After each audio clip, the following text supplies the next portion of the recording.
Olá, esse é um trabalho da disciplina História, ministrada pelo professor João Gabriel. Os alunos que falarão neste trabalho são Arthur Ribeiro Brito, Daniel Borges Reis, Daniel Gonçalves Souza Santos, Giovana Maria Nascimento Silva, Maria Eduarda Novaes de Souza, Rebeca Nicole Coelho Nascimento e Rian Lucas dos Santos Araújo, todos alunos do segundo ano B. Primeiramente, bom dia.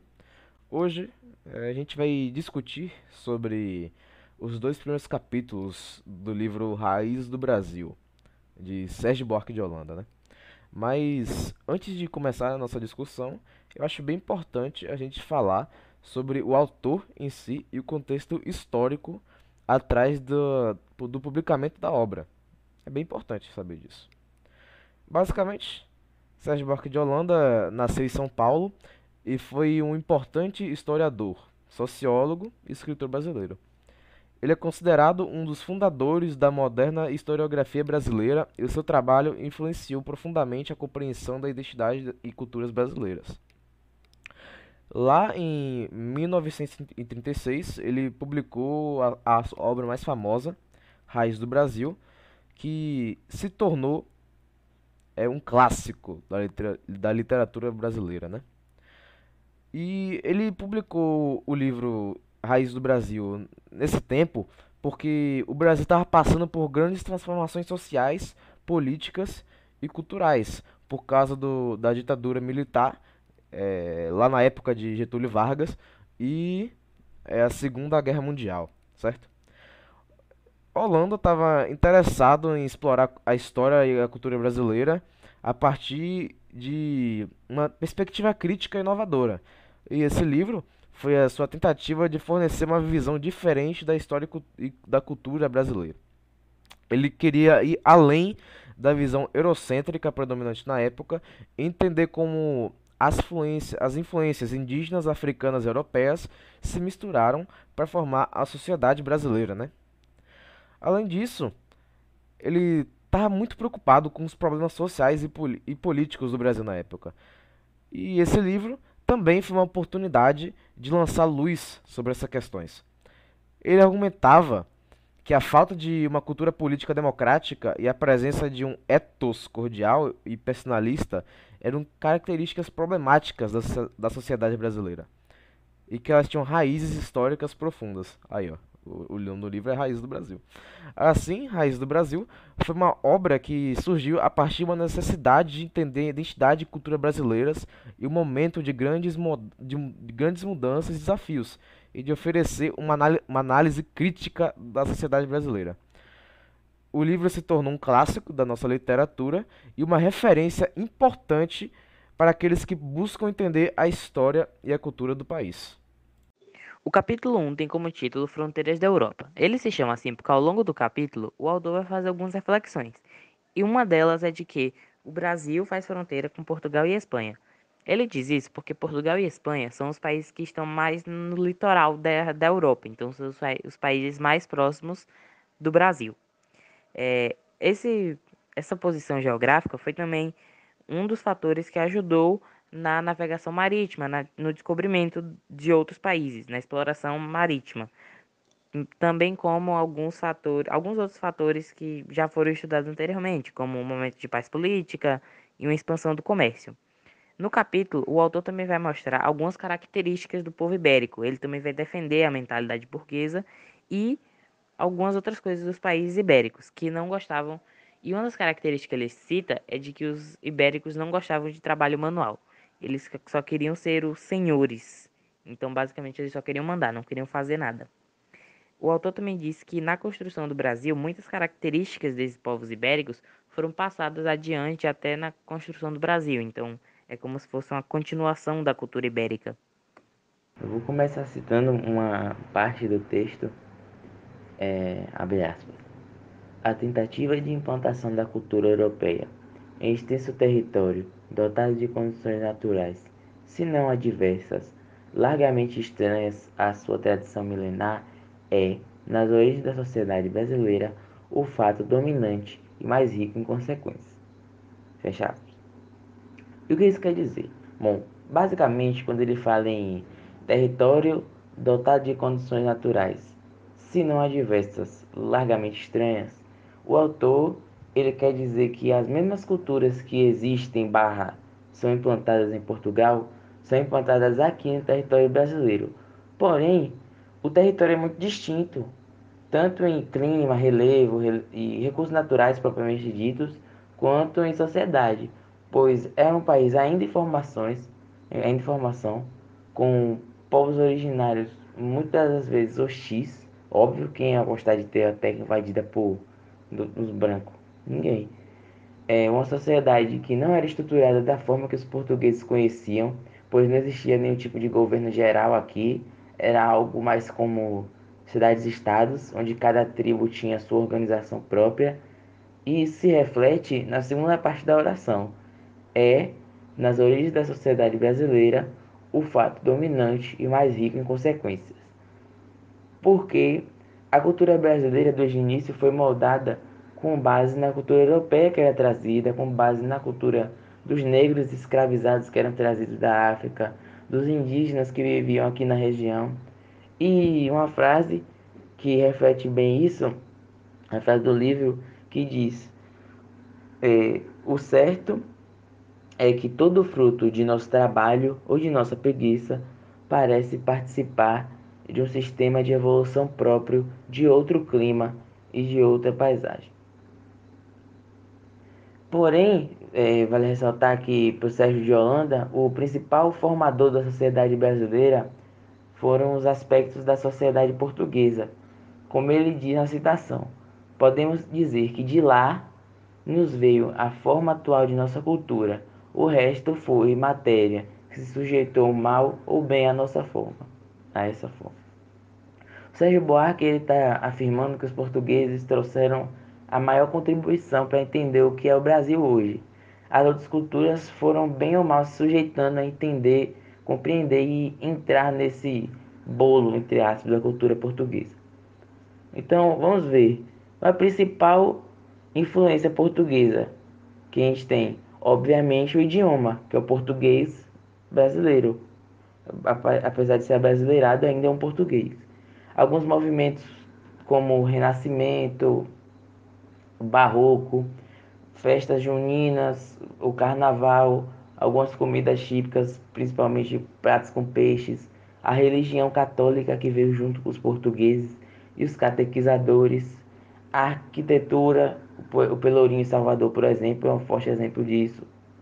Tivemos outras influências europeias, é claro, tivemos os holandeses no Nordeste no século XVII, os franceses no século XVI no Rio de Janeiro, os alemães que foram quem trouxe a religião protestante para o Brasil e introduziu a criação de suínos. Os italianos trouxeram influências linguísticas como tchau, que é uma palavra italiana que foi abrasileirada, e o culto às celebrações e aos santos. Uma frase no livro que me chamou bastante atenção e que eu achei bem real é a que diz assim: somos ainda desterrados em nossa terra. Ainda existe, né, uma dificuldade muito grande para identificarmos a identidade brasileira por causa das nossas várias influências. A identidade brasileira é um conceito que tenta unificar critérios de identificação e pertencimento comuns entre os cidadãos brasileiros. E essa tarefa é bastante desafiadora se a gente levar em conta os elementos culturais, históricos e sociais que compõem a nação. Possuímos uma língua comum e um passado colonial. Contudo, a história do país não se passou de maneira homogênea no aspecto da espacialidade e muito menos no ponto de vista do progresso e acesso aos direitos. Tipo, quando a gente estudou o romantismo, tem o indianismo, né? Porque a gente precisava resgatar um herói nacional, criar uma identidade brasileira. E aí tivemos nossos heróis. E um deles, né, foi Pedro Álvares Cabral, que vimos que ele era aí um imprestável lá em Portugal. Mas aqui foi totalmente o contrário, né? Agora falando do capítulo 2, que se tem o nome de Trabalho e Aventura, esse capítulo ele fala do indivíduo que é trabalhador e do indivíduo aventureiro. O indivíduo trabalhador, ele vai ser a pessoa que tem um objetivo e vai ver o que é necessário para, né, para cumprir esse objetivo, tipo, tudo que ele precisa e tal. Enquanto o indivíduo aventureiro, ele vai ter esse objetivo, mas não vai ligar para o que é necessário para alcançar. Ele só vai visar o resultado final, não o processo.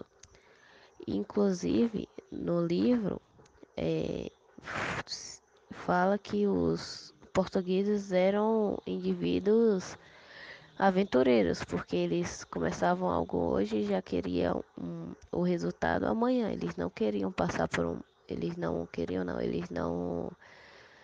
Eles queriam um processo rápido, eles não queriam algo que demorasse nem encarar o processo demorado. Eles queriam um resultado rápido, começar algo hoje e amanhã já tá com um hiper mega resultado.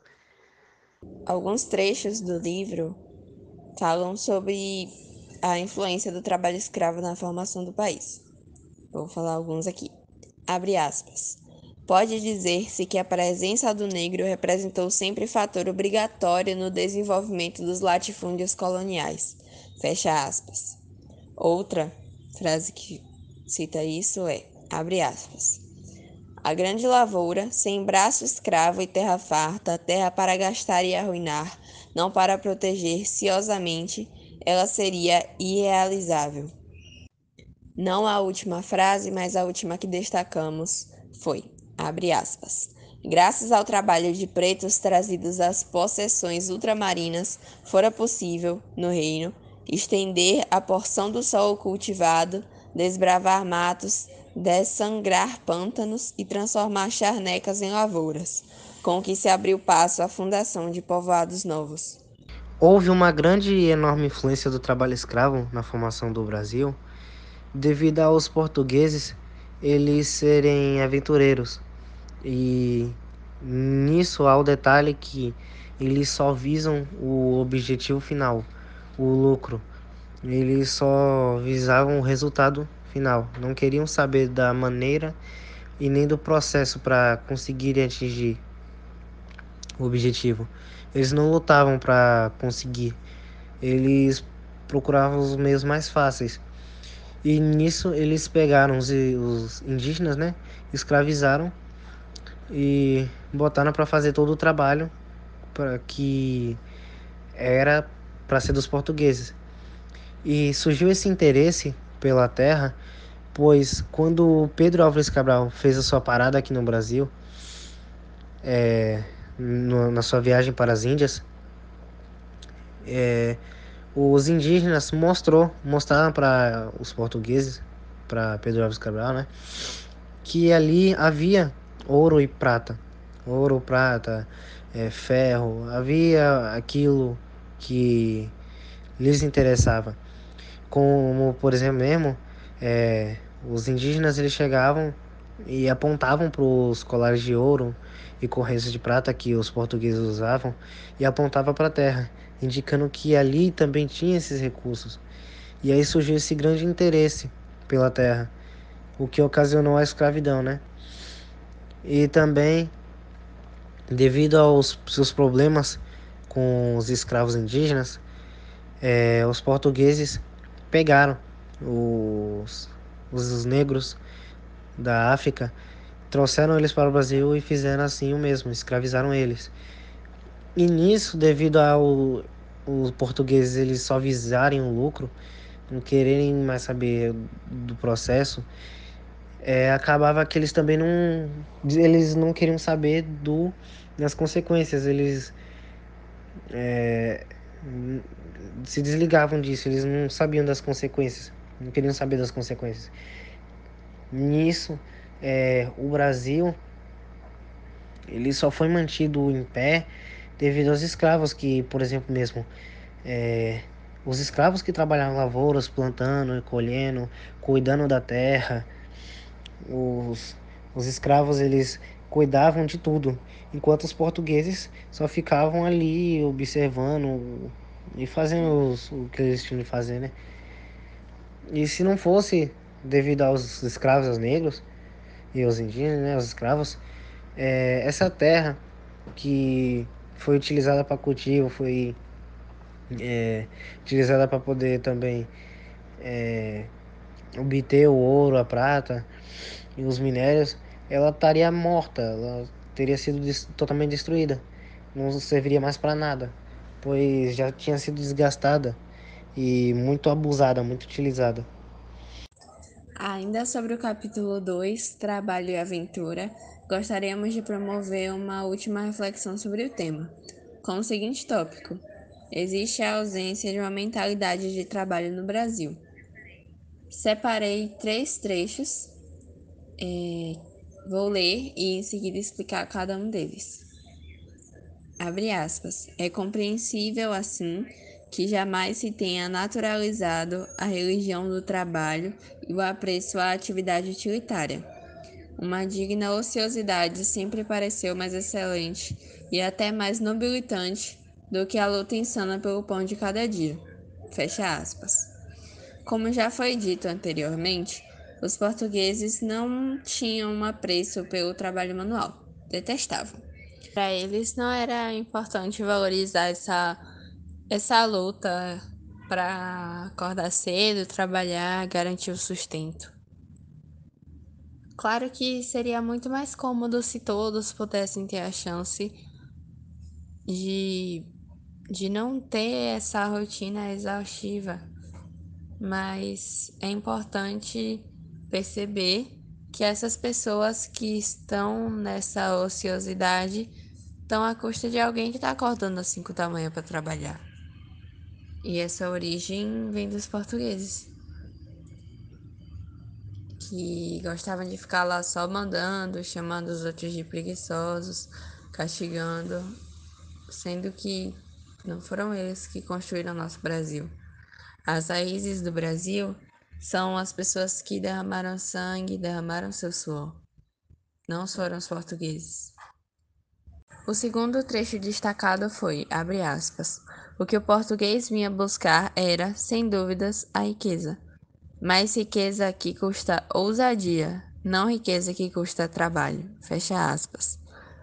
Vocês perceberam que os portugueses se encaixavam no perfil de aventureiros.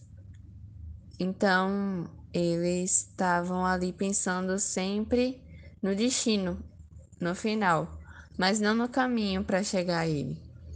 Esse destino, esse final era a riqueza, mas eles não estavam dispostos a trabalhar para isso. Eles vinham buscar aqui no Brasil as riquezas. Essa riqueza custou ousadia, realmente. Eles tiveram ousadia para atravessarem o mar e tudo mais naquelas condições. Mas eles não queriam trabalhar, né? Então o que é que eles fizeram? O ponto anterior já explicou. Eles escravizaram as pessoas para fazer o trabalho deles. Primeiramente foram os indígenas. E não sei vocês, mas eu aprendi no meu primário, chega até a ser engraçado, que os portugueses pararam de escravizar os indígenas e começaram a escravizar os africanos porque os indígenas não queriam trabalhar. Vocês conseguem entender isso? Quem foi que falou isso? Foram os portugueses, né? Que não trabalhavam. Estavam ali só mandando o tempo todo, chamando os outros de preguiçosos. Até hoje a gente tem essa concepção, algumas pessoas têm essa concepção do indígena preguiçoso. Então, quem foi que teve essa concepção? Quem foi que deu essa ideia? Foram os portugueses, né? E eles trabalhavam. O terceiro trecho destacado foi, abre aspas, nos ofícios urbanos reinava o mesmo amor ao ganho fácil e infixidez que tanto caracterizam no Brasil os trabalhos rurais. Fecha aspas. Então, o que temos aqui é que paira a preferência pelo ganho fácil, mas não aquele caminho, aquele espírito de trabalhador. Infixidez é aquilo que não é algo garantido, então o que chega fácil, sai fácil. E isso foi uma mentalidade que os portugueses trouxeram aqui para o Brasil. Infelizmente, muita gente compra essa mentalidade.